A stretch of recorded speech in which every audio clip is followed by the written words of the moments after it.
So you are thinking of moving abroad, but you do not know where to start from. You don't even know who to talk to. You do not know what documents to gather. You don't know the step-by-step process. Where do you go to get all these informations? How do you even start? This is something you really, really want to do. I was once in that position some years back. I remember when my sister was just trying to tell me, don't you think you could do this? I was like, have you seen anybody who has done this before? A few of my colleagues who had traveled at the time, sometimes those people were not people that you were really vibing with, and even when you try to reach out to them, you do not know the right questions to ask. Sometimes they don't give you all the information. Many people just tell you it is God, and that's the end of the news. You do not know what next to do. So as somebody who was once in that position, I know how overwhelming it can feel, which is why I have come to answer this question: the things you can do pending when you have all the necessary funds. And let me also tell you this: if you're a professional, finance is a problem, but not necessarily a problem, because if you look at the total of all the amount you need to spend, you might think it is so overwhelming, but because these things, you do them bit by bit, before you know it, you are done and over it. Now, what are the few things you should do while you are pending to get that money that you've been waiting for to go into full mode migration plan? Hello, if today is your first time coming across my channel, my name is Ndoe. So I am a registered nurse who is just sharing information on how nurses can migrate to any country of their choice. I also talk about study abroad, and as a disclaimer, I am not an immigration specialist. I am not an immigration advisor. I'm only using my platforms to share information that is readily available for anyone out there in the public in form of entertainment. Now, if those are the kind of questions you want to know the answers to, then keep on watching. The very first thing you want to do is to get your transcript ready. Now, some of us went to schools in places that are very far from where we currently live. You want to take any chance of you moving back to maybe closer to where you were, or calling your principal or any student closer to your school to just go and get your transcript for you. Use this time, get your transcript. And when you are getting your transcript, if you are a professional like a nurse, a doctor, healthcare professionals majorly, make sure that they break down your transcript into theoretical and clinical hours when you're getting them, because most of the boards that you'll be sending your transcript to need this requirement as part of the transcript. Get your curriculum from your schools when you're getting your transcript as well, and this document you can go ahead to get them notarized by the appropriate authority. If you don't know them, I'm going to list them down here, and you will see all the people that are authorized to notarize or certify your document. Now, if you are a professional that is registered with a license, make sure you renew your license. Make sure you get your license up to date always and always, because you never can tell when you will need to apply for a verification of your license. If you are somebody that is currently working, especially with the government, always get your pay slips. It is very important. Now, especially because migration is something that is very personal, we do not like to share it so openly with anybody just we come across. So when you get your pay slip as a monthly habit, people don't get to like query why you're coming. I remember, because where I was working, I was always getting my pay slips monthly. Then after a while it stopped because they said there's no paper. And when it was time for me to go for my visa application, luckily the day I went, I was just open. I told the person, please, I am going for a visa application and I really need it.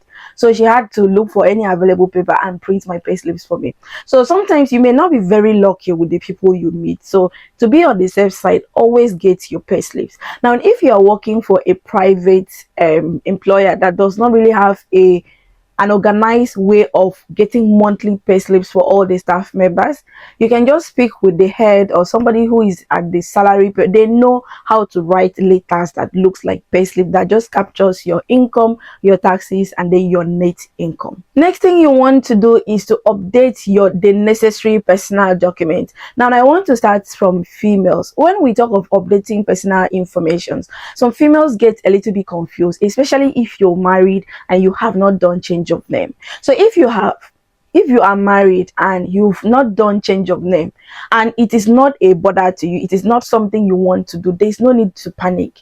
All you need to present to any visa office or visa officer for to prove that you are married is your license, your marriage license or marriage certificate. I mean the one that is registered with the federal government of your country.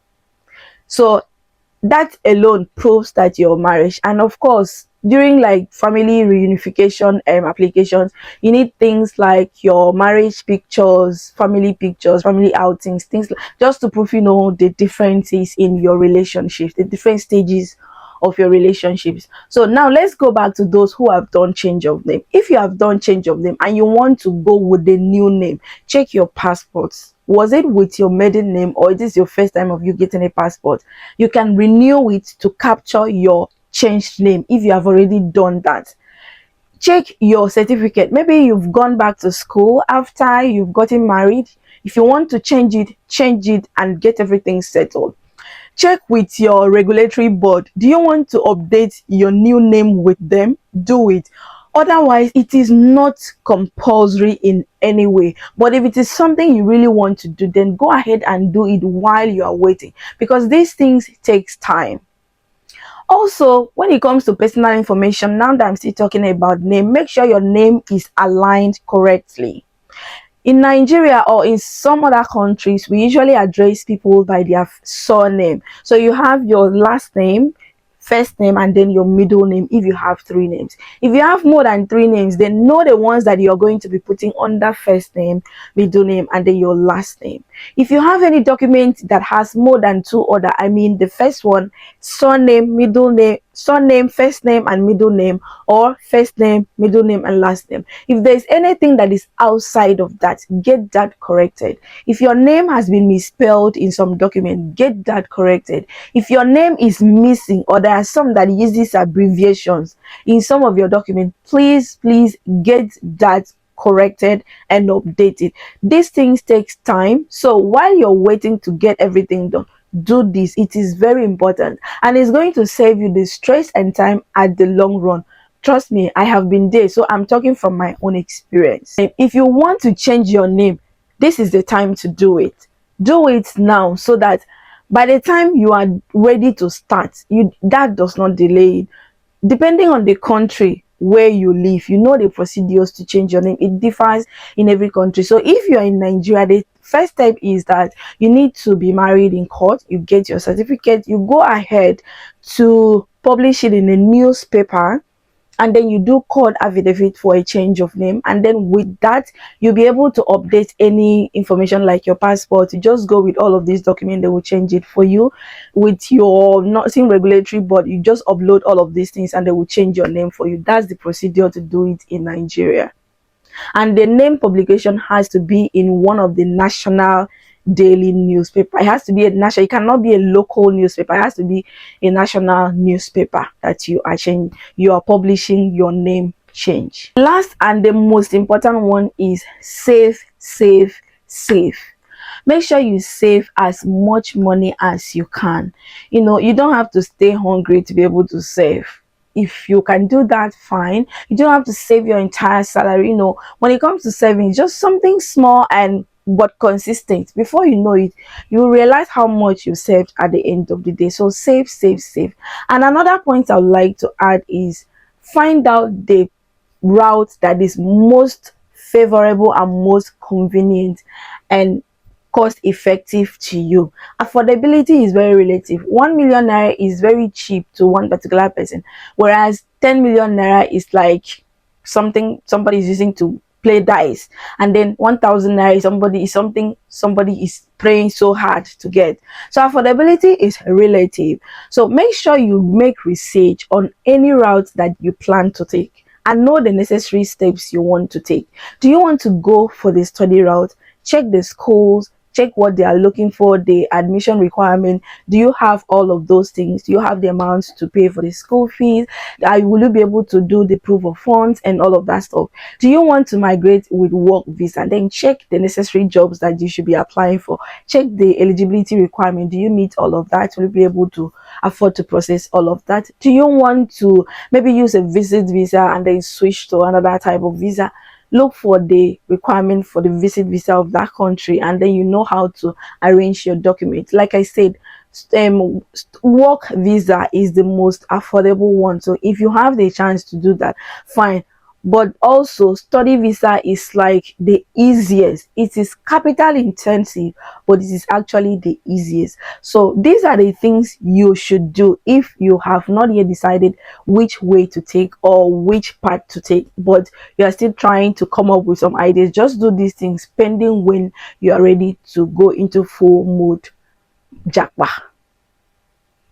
If you have watched up to this point, please like the video because I'm sure you like it. Share it to as many as you want so that others can get to see my channel, please.